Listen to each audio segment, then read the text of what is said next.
Okay, so hello, I'm David Lane, Director of Professional Development Foundation, and welcome to our Practitioner Researcher Series. The point of the series is to look at the way practitioners are developing research and using research and the way it impacts on their practice. The idea is really to see and intrigue and inform and educate about the way research can actually impact on practice. Today we have with us Marc Kahn. Marc's a people, organisation and strategy teacher and an author. He's also currently an executive at Investec PLC, which is a FTSE 250 company, where he heads up the people and organisation function, but he also chairs the sustainability committee.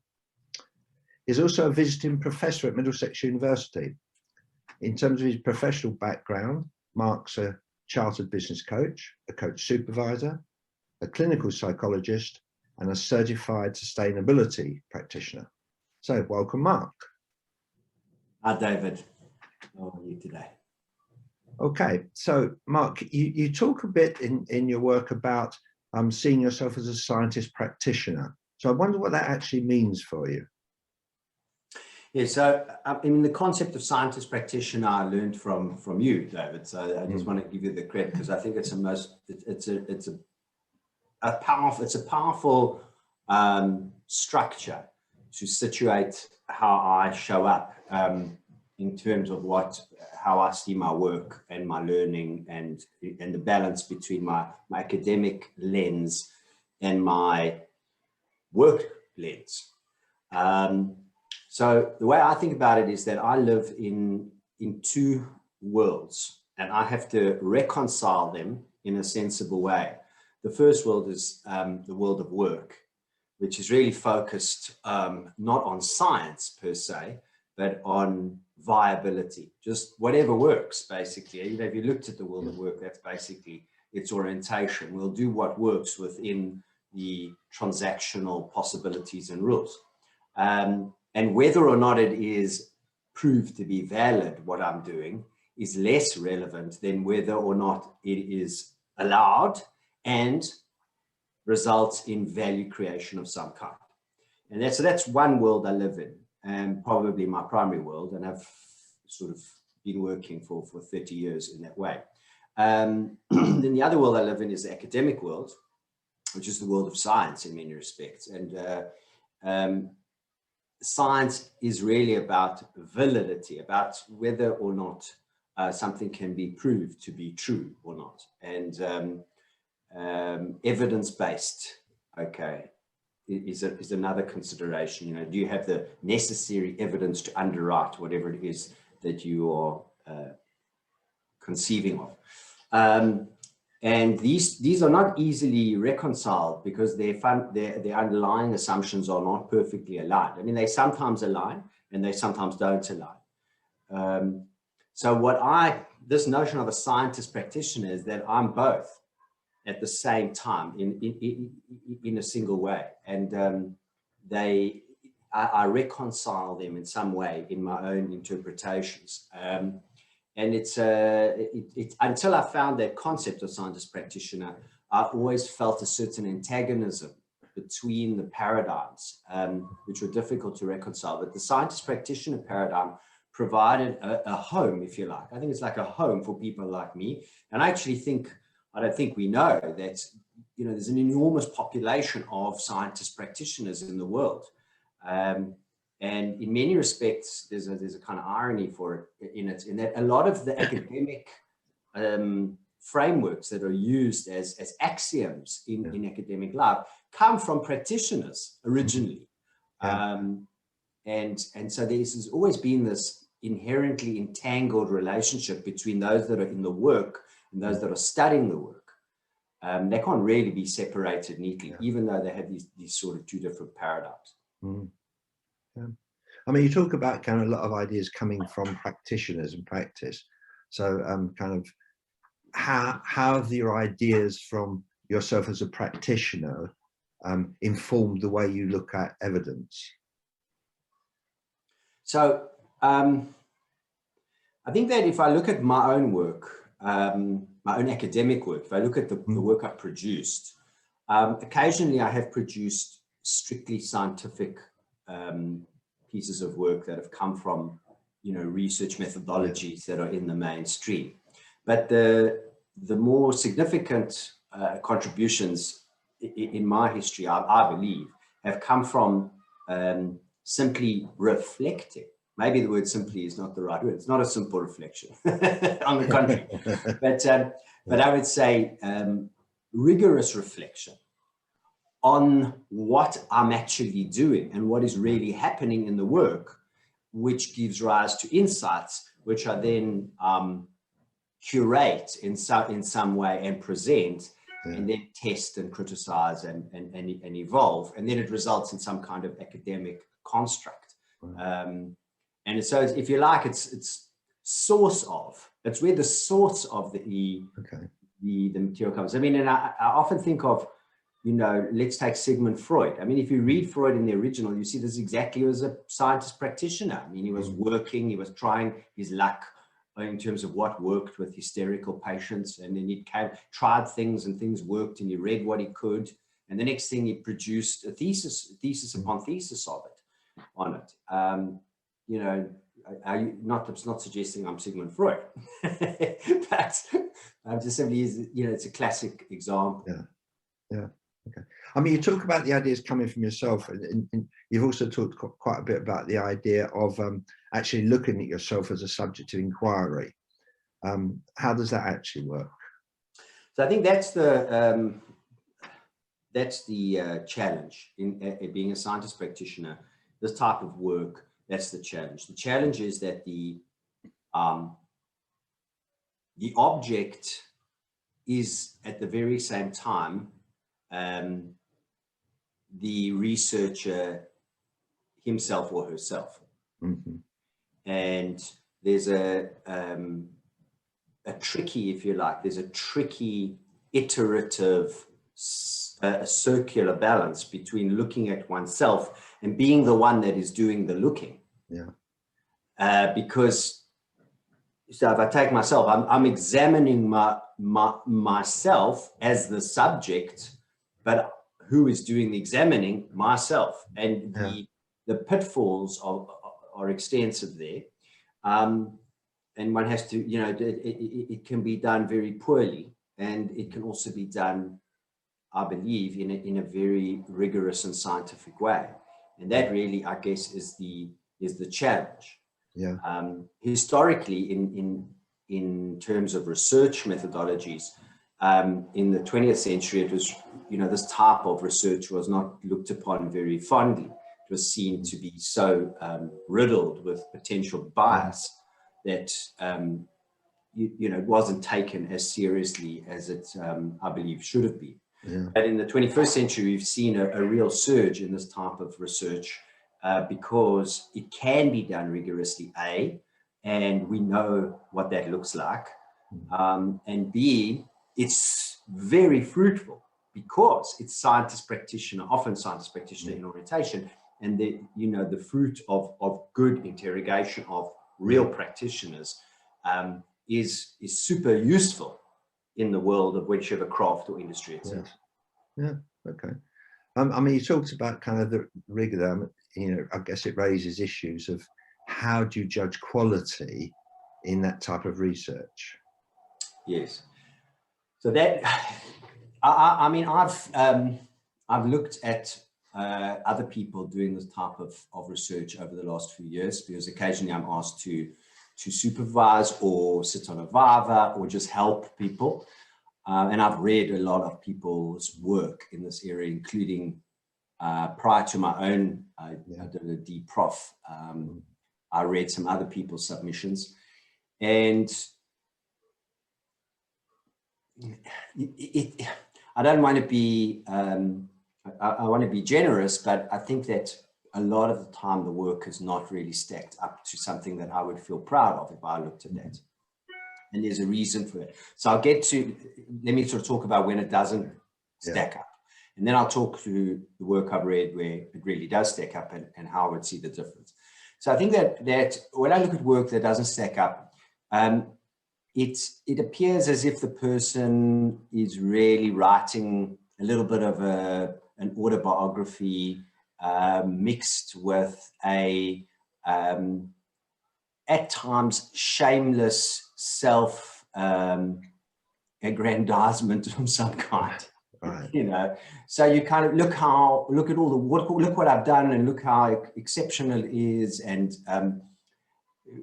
you know, you almost kind of want to say, okay, wonderful, you're great, you know, but what's missing is a real interrogation of the struggle of what they've learned.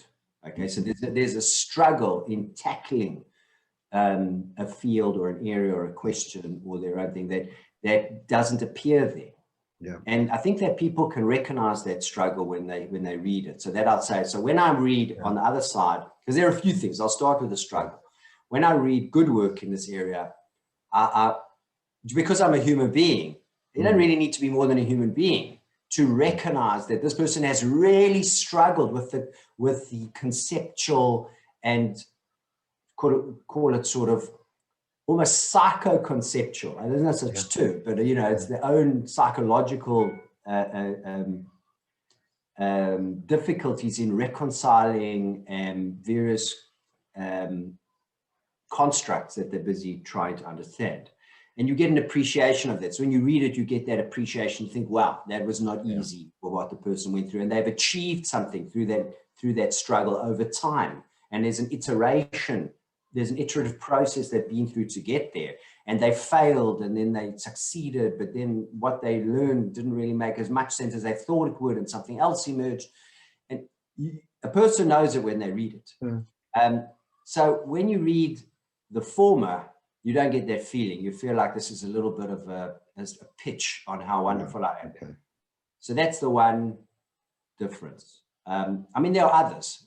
There are other ways that I look at it as well. I don't know if you want me to go into those. Yeah. Okay, so you mentioned the struggle and the kind of going round and backwards and forwards, etc. When do you stop? You know, when's the point in the struggle where you kind of say, okay, I've come to a point where it's making sense to me, I understand it, I can stop, you know, or you go on forever. Yes. So I like to use the metaphor of an artist here. I mean, I like to do art. I'm very interested in art, and I've always done a bit of art on the side. So perhaps I'm inclined to use artistic metaphors. I paint, and I know that when I finish a piece of a work, I'm never really finished. Yeah. So I have some works on the wall, and I'll have a friend come over and say something about the painting, and the observer of the painting sees it as a completed work. And I will look at the painting, and every time I look at the painting, there's a little part of me that was like, oh, where's that yellow? Can I just get some of that yellow? And it just needs a bit of yellow there, and I need to change that. And that never goes away. So I've never completed an artwork as the artist. And I don't believe any artist has ever completed their piece of art, because every time they look at it, they think there's something else they can do. And indeed, it is quite possible. But the observer of the art sees it as a completed work. And I think that that's a little bit like this type of work. You could always do more. You can always do more. But there is a point in which you've done enough. You've done enough to put it on the wall. Yeah. And there's a way of knowing that, because the test is really the people that look at the art, so the reader knows it's unfinished. Right. But the writer, it's never finished. And so that's also why I think the rigorous application of academic assessment is important, because it provides the external observer that says it feels unfinished. There's a little bit more churn needed in this piece here. This isn't really being properly unpacked. You seem a bit short here. I don't know. And it's like the observer looking at an artwork and saying it just doesn't feel finished. And so I like that as a metaphor for this type of work. And I'll conclude on that point by saying, but there's definitely, it is clear when there's not enough. It is clear. I mean, it's not perfectly clear, but it's, you know, we know. Could you do more? Always, always, always, always. Yeah. Okay. So let's think of it not as an artist, well, I guess as an artist, but as an author. So if we kind of look at the Coaching on the Axis book, okay, it's in print, it's finished, it's on the wall, so to speak. So how did that book come about? You know, what were the kind of experiences that led you to think, you know, I want to write this? Well, so I'm again going to acknowledge you, David, because I had published a journal article called Coaching on the Axis, which had come from my journey to become a chartered business coach, which was, I think, about 15 years ago. And part of that was I had to develop my own thinking. Again, science practitioner, to develop my own thinking in that chartered business coach submission. And what came out of that was a way of working, which I sent for publication to a journal. And you said to me after that, you said to me, you know, this could be a book, and you encouraged me along the way. And that basically was the motivation to do it, was to take that journal article and convert it into a book. But, you know, initially thought that would be a small journey to flip the journal article into a book, which I thought, all right, 3 to 6 months, and it was actually 2 years of work. So, you know, and again, that's that iterative process. So one of the parts of the journey of doing that was that, well, I thought that the work was complete when I submitted for the journal article. But then when I went back and converted it into book, I realized there was so much more I could do, needed to do, other things emerged. And so the book is a much broader and deeper explication of my thinking than the journal article was.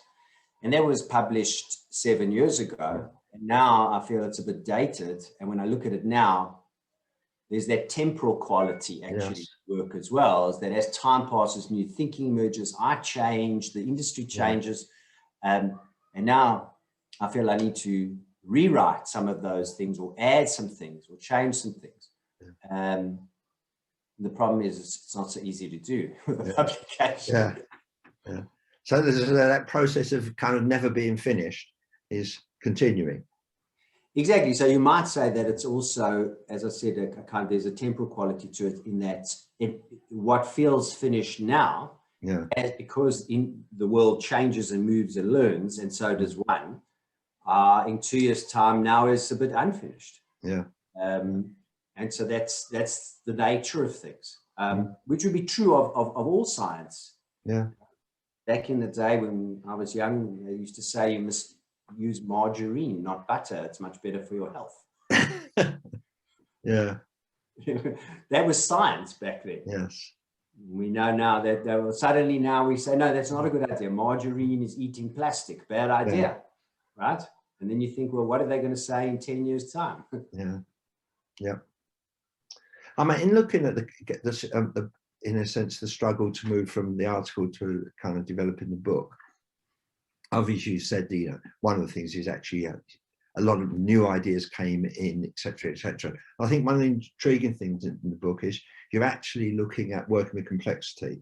So the world of business executive coaching, you're not just taking some ideas about coaching and saying, okay, how do we apply them in business? You're actually struggling with those. What are the demands in business? What are the complexities in business that is going to inform the way we have to approach coaching? So I'm interested in kind of the struggle there, how you began to sort of make sense of those complexities and bring them into a framework for thinking about coaching.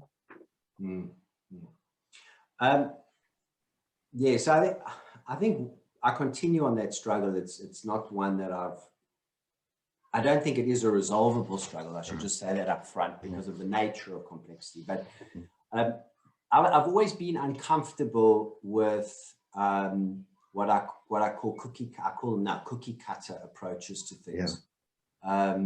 It's why I've preferred qualitative research to quantitative research, just as a preference. Not that I think quant research is also good, but just as a preference, because my own inclination, or my own, if you like, force structure or bias to the world is one of a kind of ever-evolving, changing, moving system, a living system. And the idea that we could productize anything, and that is involved in the human transactional experience, always sat uncomfortably with me, and continues to. And since I've been in the world of work, I've had an ongoing appreciation of the failure of human development interventions that are sold as simplified cookie cutter kind of products. And one of my troubles with coaching is that coaching is sometimes sold like that. It's sort of like a series of a series of 6 one-on-one events that have, you know, the following 5 questions are asked using this model, and then you set your goals up front and you declare victory at the end by tick, tick, tick, and then you ask for your check. This has really always troubled me, not just with coaching, but with all forms of helping. The notion of helping in some way, human helping, is so much more complex. And so I'm informed by systems theory, by complexity theory, and the idea of chaos theory, or living systems, the rules of living systems, is my kind of underlying paradigm. And I looked at the way coaching was emerging in the field, and I was an early adopter of coaching, and I could see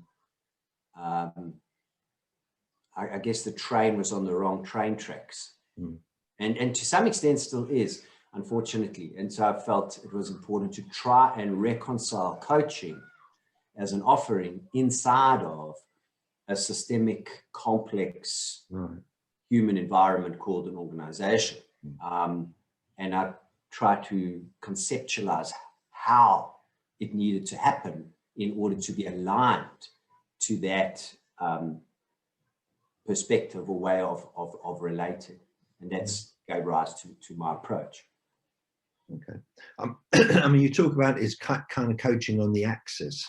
Can you kind of tell us, what does that mean? What's the axis? Right. So the concept of an axis is that it's a relational metaphor.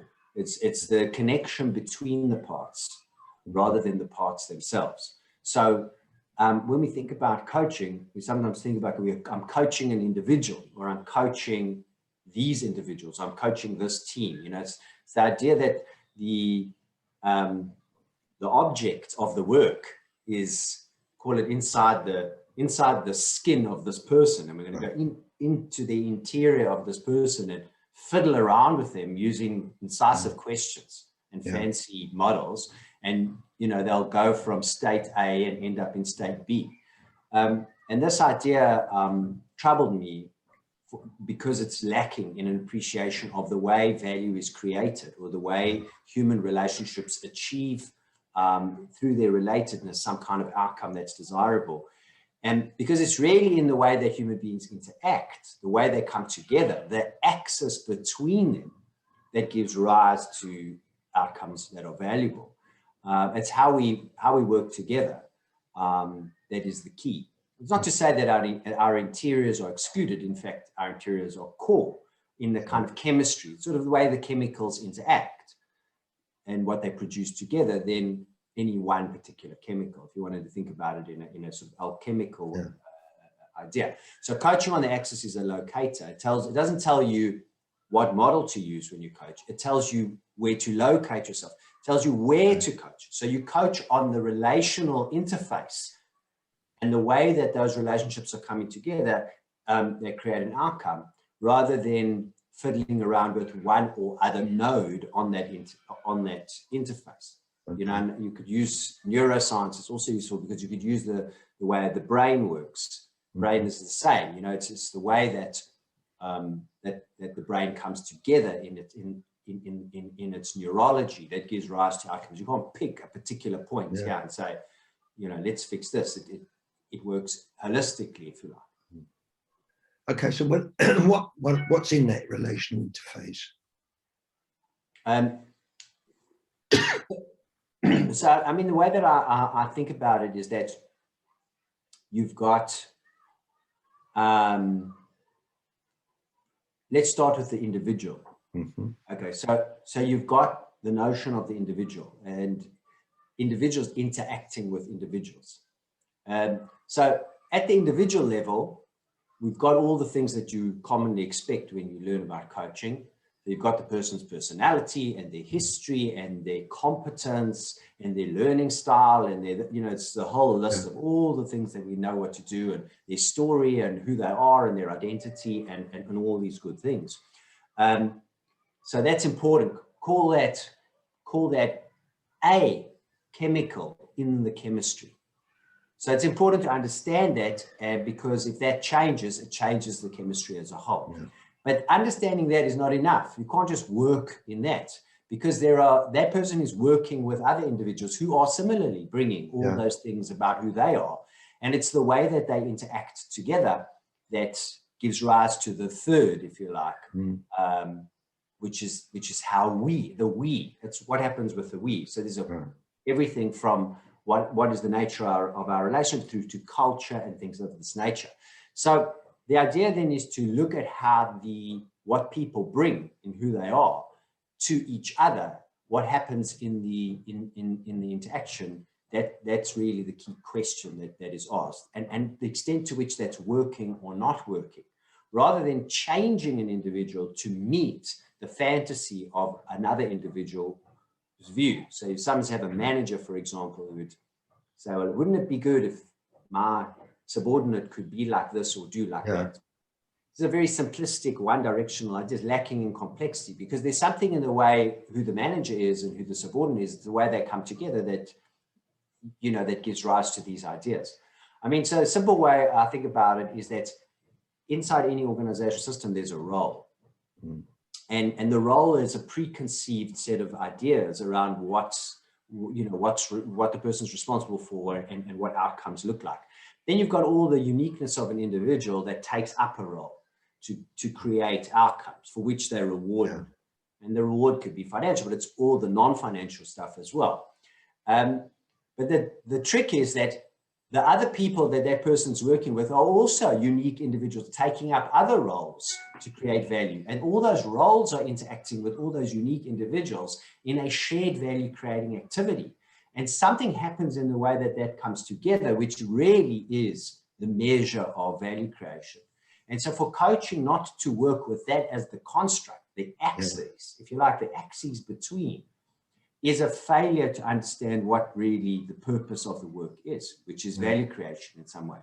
And that's often also where there's a disconnect in something I've also seen, is that the purpose of coaching was often historically has been a bit misaligned to the world of work, because it's taking its cultural directive from healthcare or from well-being or something like that, which is ultimately the purpose is health, well-being, meaning, truth, and all these good things. I'm all for that, but that's not the underlying purpose of work. Work of any nature is about creating something valuable to society or something that people need or so forth. So these things are not always aligned, because it could be, my truth and happiness and well-being is not necessarily about producing shoes for barefoot children to wear. I mean, it's not easy. These are not necessarily reconcilable. They can be reconcilable, but they're not necessarily. And so sometimes you have coaches who fail to look at the value creation narrative in the work, and they only focus on the well-being narrative, and then confused why no improvement in outcomes for the organization has occurred, or why the organization would be concerned about this. So you'd always kind of, in thinking about coaching, be thinking about, okay, how is this going to create value? What is coaching going to bring that adds value within the context of the organization?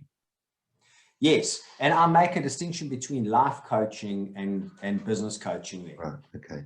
And then I use the business coaching terminology, which I think you were helpful in creating with WABC, which is any kind of coaching associated with the world of work, you know, without work-based outcomes of some kind, you know, and whereas life coaching, I feel, is unique and distinct from coaching in the world of work.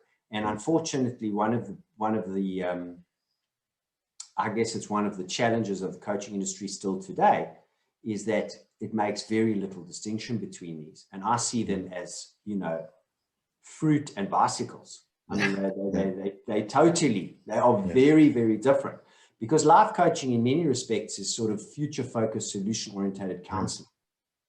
And, you know, I'm often criticized for saying that it's semantics, but I really believe it is semantics. Any good counselor that's focused on, you know, problem solving and kind of solution oriented living, if you like, you know, is a life coach, and any good life coach is a counselor. So to me, that lives in a separate world. That's the world of healthcare, well-being, and kind of the pursuit of truth and meaning.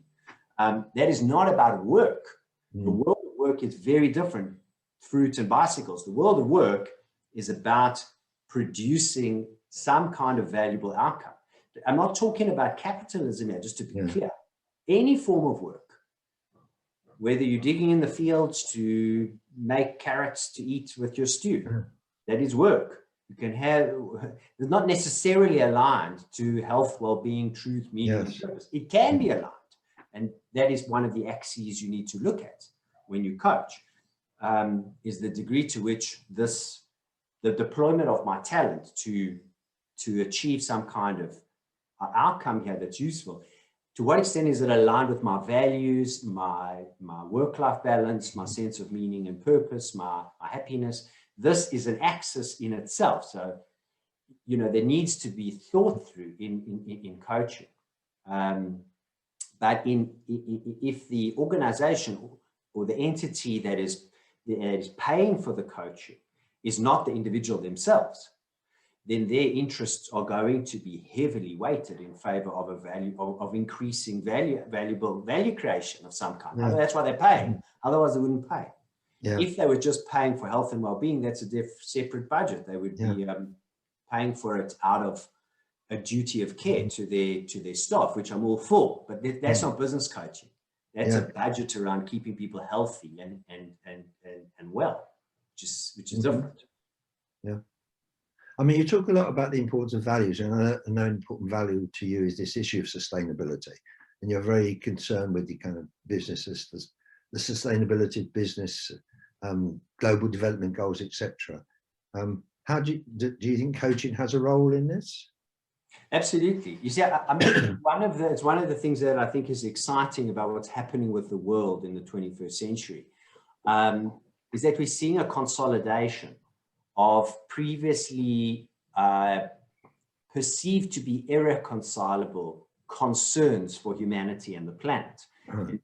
So let me use coaching as an example. So if we're coaching and we're biased in favor of a person's well-being, and we don't spend the similar concern and effort and energy in terms of the organization's outcomes in that person's work, that bias is a failure to see that the world is bringing these things together and consolidating them.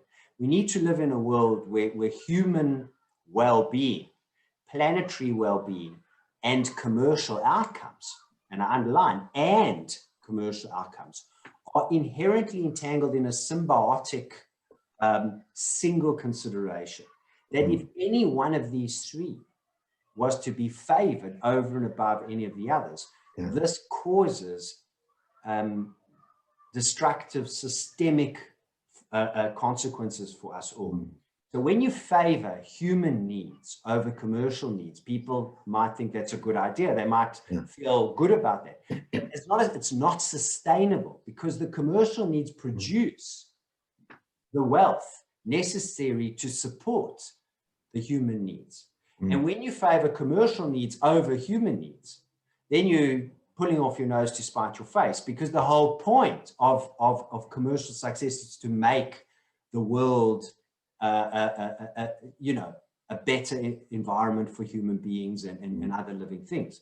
So you can't separate them. And that's the complexity challenge. So for coaching, coaching needs to step away from sort of a single purpose consideration as it's raison d'etre, if you like.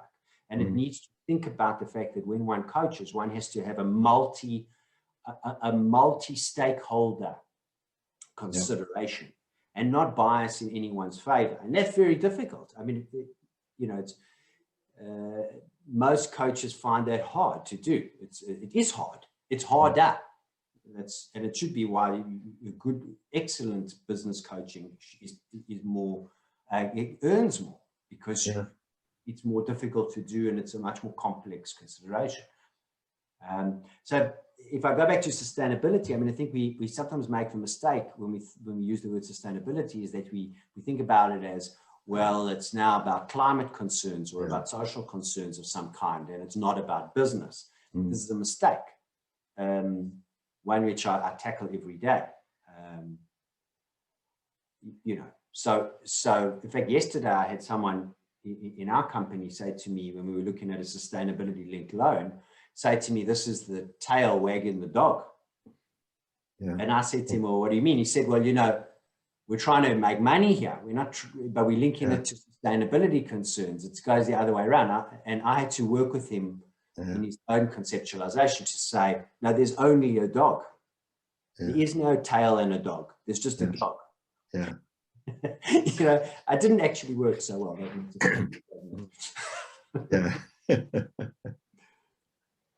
Okay. Clearly, in terms of kind of the whole idea of coaching on the axis, these axes are multiple, varied, and all important. And I guess this is a kind of core theme of the book, that actually to think about coaching in this much more complex way, because actually, if we're going to make a difference, add value, we have to take account of the world as it is and its complexities. Exactly. And you know, when you make it into a real case, it sometimes isn't easy. I mean, there are about 30 to 40 different vignettes in the book, but the one that comes to mind, just to sort of give the sort of how difficult it can sometimes be, is I was supervising a coach who brought to supervision what she believed was a values-based dilemma of her own as a coach in a case that she wanted to think about. And I think that the case was one in which she was asked to coach in a particular business where the people work themselves to the bone, and there's a lot of burnout, and the head of the business had said, so can't you help coach here? So people are burning out and having all sorts of issues, and can you help? And when she went in there, she discovered that the culture of this business was such that people were literally, the expectations were crazy. And she brought it to supervision to say that she's got a value problem, or values-based problem here, because she thinks it's wrong that a company does this to people. And she's finding it difficult to use her talents to find ways for people to cope in what appears to her to be a cruel environment. And she didn't know how to manage this. And so what the supervision process was for her to try to suspend her own assumptions about what is okay and what is not okay, and to rather try to understand how the system really works. Why do people choose to do this? I mean, you see, people sign up to do this. They're not conscripted into the army of this company. And they study for it, and then, you know, and they stay and so forth. And so that was the question, to try to understand the way that it works. And what emerged was, you know, I'll cut a long story short, because she went to go and interrogate it and speak to people in a different way to try to see to how, you know, what she discovered, it came back and said, well, she realizes that firemen and nurses have very difficult lives. you know, and choose to be nurses working in burn units, which is not was this business was a commercial business, and we pay them very little and whatever, but we don't. She didn't have that problem with nurses and firemen. And that her learning was to say, well, why doesn't she have that problem with nurses and firemen, but she does have it with this industry, financial services. And she realized that she was coming with a very different perspective on it, which was all about her own judgment. And when she looked, she saw that people love this work. They love doing this work, even though it burns them out. Just the same as nurses and firemen are often very passionate about what they do. In this particular work, they happen to also make a lot of money, unlike nurses and firemen, which they thought was also a good idea. And it changed her sense. So I think why I mention that is that's more an appreciation of not falling into the trap of deciding, you know, this is what I'm doing, this is what I'm about, but rather trying to understand the complexity of the system and then work with that. Can be a real challenge. It's not as simple as it sounds. So she actually moved towards, in a sense, a bigger perspective on the situation, which incorporated these different ideas. Correct, because she was arriving with a product-based, I think it was a product-based set of assumptions. The following is how people have to be, their well-being. This is what an organization looks like. She came with this preset structure, like a cookie cutter. She could even write it out. Here's what a good business company looks like. You know, she could write it down. And I'd say, well, hang on a second, you know, human environments are not that simple. And you know, unpacking that and working with it. Now, they don't teach you that in average coaching training. In fact, in average coaching training, there's a lot of dogma that's thrown in there quite subtly, which comes often from a mixture of healthcare or sports or all sorts of funny cultural ideas that sit underneath those assumptions, which is a failure to really have a broader appreciation of human environments. So that's another part of my work, is not just focusing on the axis, but it's really understanding the human systems and not subjecting them to your own bias framework, like she was. She was actually being, in some ways, and I know this sounds a bit strange to say, but she was being unethical, because she was being paid to come and help an environment, but she arrived with a judgment of that environment as being wrong. Yet she took the money. But then she was good enough to realize this was a problem, and she came to supervision. So she should be credited with that. But I think most people are not like her. They would just go on anyway, or run a secret mission. They coach in commercial world, and they're like a secret missionary to try and liberate people from the evil empire. You know, these are ethical. This is not an ethical way to be. And ironically, these people see themselves as ethical bastions. And so I run into these things all the time. Okay, I think that's a great place to finish. This is the book Coaching on the Axis. It's available from usual booksellers. Details of it are on the PDF website as well. And that's not all. If you buy one, you will get this free.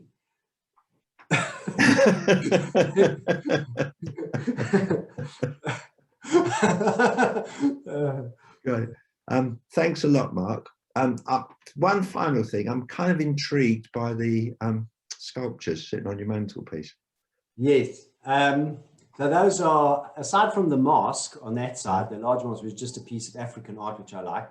The other three are fertility dolls. And I in my 20s and 30s, I used to collect fertility dolls as a hobby from different countries.